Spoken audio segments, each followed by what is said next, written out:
Hello maths enthusiasts, you are once again welcome to this channel, Math Secrets for You. It is our vision to simplify math concepts and math procedures so that it becomes easy for you to understand and to follow. Today we'll be considering an important topic, which is the factorization of quadratic equations. This topic is important, first as a topic in itself, then secondly because of its applications. Many have applications in different fields bring us to quadratic equations. Now, what are quadratic equations? These are equations in which the highest power of the unknown is 2. The general form is given by ax squared plus bx plus c equal to 0.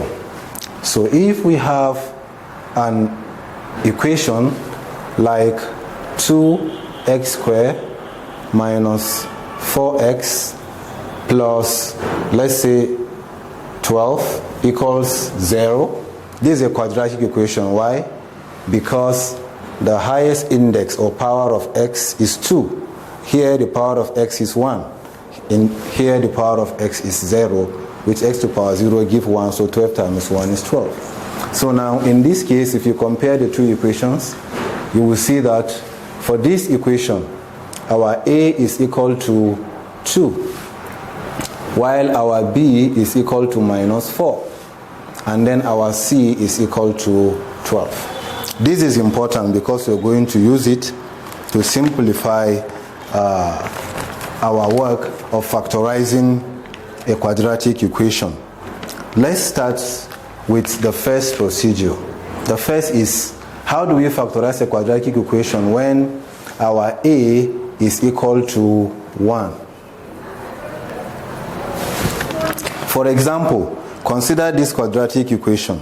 If we have x squared plus 4x minus 12 equals 0, what you have is that the coefficient of x squared is 1, meaning a is equal to 1 in our comparison. Now, how do we simplify this? We are doing two things. One, we are finding a pair of factors for this quadratic equation. To do that, we need to take a procedure. We are looking for two numbers. We need two numbers such that if we multiply those two numbers, it gives us minus 12. So let's call it m, n, such that if we do m times n, it gives us this third term. It's equal to our third term, which is equal to minus 12. It goes with its sign. At the same time, m plus n gives us our second term or middle term, which is 4. So what are those numbers? To do that, we need to find the factors of minus 12. So what are the factors of minus 12? We know that 1 times 12 gives 12. We also know that 2 times 6 gives 12. We also know that 3 times 4 will give 12. So for us to have minus 12, in 1 times 12, one of it must be negative. So if you have minus 1 here, it will give us 12. Similarly, if you have 1 times minus 12, it will also give us minus 12. If we have minus 2 times 6, it will also give us minus 12. Similarly, 2 times minus 6 will also give us minus 12. In the same vein, minus 3 times 4 will give us minus 12. Similarly, 3 times minus 4 will also give us 12. Now, among these pairs, which is minus 1 and 12 for this case, and then minus 2 and 6 for this case, which one satisfies this? Now, we check. When we add minus 1 and 12, what do we get? We get 11. It doesn't give us 4. When we check 1 and minus 12, it gives us minus 11 when we bring them together by addition or subtraction. Similarly, when we take minus 2 and 4, it gives us a 4 because it will become minus 2 plus 6. If we take this and this, it will give us minus 4, while this will give us 1 minus 3 plus 4 is 1, and then this is minus 1. So look at it. Among all these, the one that satisfies our condition of giving 4 is this one. Minus 2 plus 6 is equal to 4. So it means these are the factors we are after, minus 2 and 6. So that means if you pick this quadratic equation, x squared plus 4x minus 12 equals to 0, when factorized, it will give us, using these our two factors. So you have an x is a negative 2, so it will be minus 2 here, times x, this 6 is positive, plus 6 is equal to 0. You are once again welcome to this channel, Math Secrets for You. It is our vision to simplify math concepts and math procedures so that it becomes easy for you to understand and to follow. In our general form, ax squared plus bx plus c equals 0. What if a is not equal to 1? What happens? For example, we have 2x squared plus 9x plus 9 equals 0. Now look at it, compare these two, you will see that our a is equal to 2. That means a is equal to 1. Then how do we factorize this kind of quadratic equation? We do it by repeating a similar procedure for when a is equal to 1. However, we will make this into 4 terms, pair them, and then we factorize.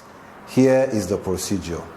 Now, we are looking for m and n such that our m times n will be equal to the first term, which is 2, times the last term, which is 18.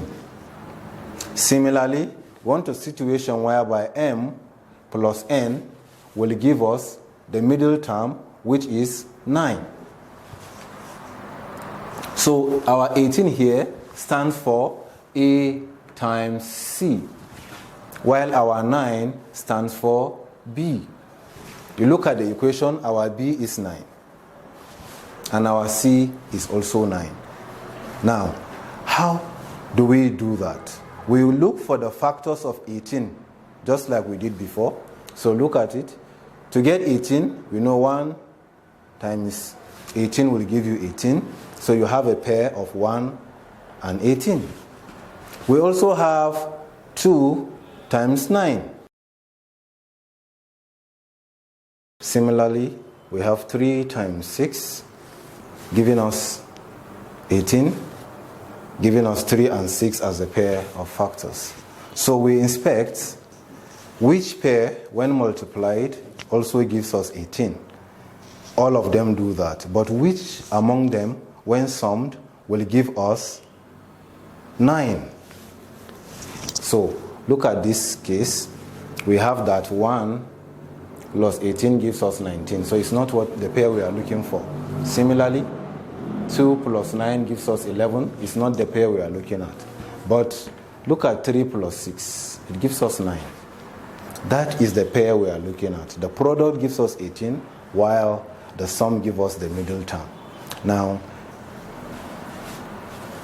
coming to our equation, as we continue the solution, 2x squared will be plus 9x plus 9 equals to 0. What are our two factors? 3 and 6. So our factors are 3 and 6. So it's 3x plus 6x, which will give us 9x. The next step is to remove this 9 and substitute it with 3x plus 6s, since they are equal. So it means we now have 2x squared. Instead of 9x, we put plus 3x plus 6x. Then plus 9, which is equal to 0. Now we have our expanded equation. The next step is to pair them, and factorize what is common to each pair. So here we have 2 and 3. No number can divide these two numbers simultaneously, but x is here, we can factor out x.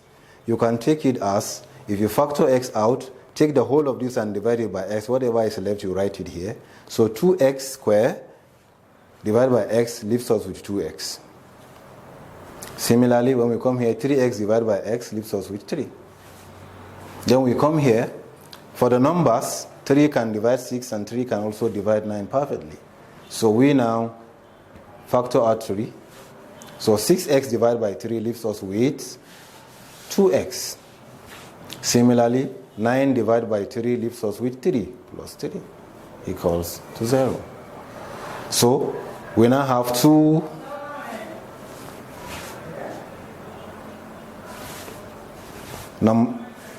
expressions. We now have two expressions.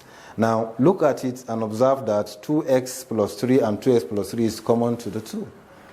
So this tells you of your correctness when you have this and this being the same.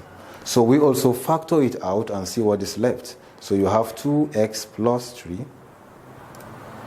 Remaining here is remaining an x, while here is remaining a 3, which is equal to 0. So these are the factors of our original equation as it is at the top. If indeed you want to enjoy simple presentation of mathematics, then go ahead and subscribe to our channel, comment on it, hit the notification bell so that you stay up to date with whatever we have to present to you to help you in understanding of mathematics.